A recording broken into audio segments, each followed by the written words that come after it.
บายดีเพื่อนๆทุกคนเนาะสำหรับคลิปนี้ก็จะมาแชร์วิธีการแปลงไฟล์รูปภาพให้เป็นไฟล์เอกสารโดยที่รูปที่คอยจะนำมาแปลงเป็นไฟล์เอกสารนั่นก็คือคอยจะเปิดให้เบิ่งก่อนเนาะจะเป็นรูปนี้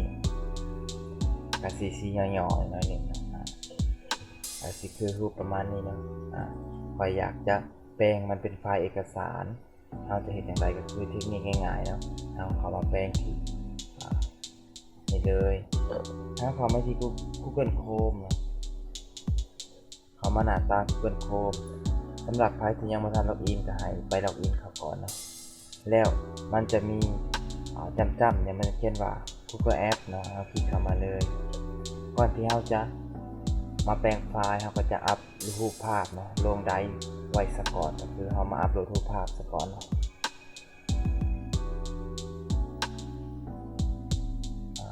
พออัพโหลดรูปภาพเนาะเราอยากจะอัพโหลดรูปภาพให้เราคลิกขวาจะพื้นที่ว่าง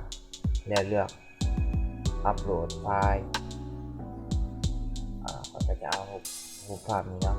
รูปภาพที่เราอยากจะแปลงทีเนี่ยคลิกเอาเลยผมนี่เนาะคลิกเอาเลยแล้วคือเลือก Open แล้วก็ถ้าการดาวน์โหลดสำเร็จเนาะแล้วก็เข้าไปสำหรับการดาวน์โหลดก็สำเร็จแล้ว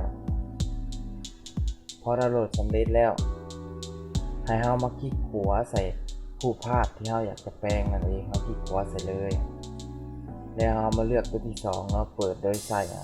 Google Doc คลิกใส่เลยเอากระถางมาหน่อยหนึ่งนะให้มันแปลงไฟล์เราก่อน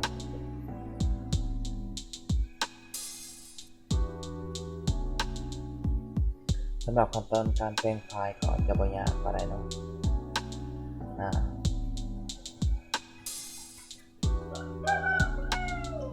คือถามมันได้หนึ่งเนาะก็คือมันได้แปลงไฟล์เราสำเร็จแล้วสำหรับตัวนี้ก็มันจะเป็นรูปภาพปกติเนาะแต่ตัวนี้มันจะเป็นไฟล์เอกสารเนาะมันจะเป็นไฟล์ที่มันแปลงออกมาจากรูปภาพนั่นเองเราก็สามารถ copy หรือนำไปเป็นเอกสารของเราได้สำหรับการแปลงไฟล์เอกสารก็หมดเพียงเท่านี้เนาะฝากเพื่อนๆทุกคนใครที่เห็นว่าคลิปนี้มีประโยชน์อย่าลืมกดไลค์กดแชร์กันเลย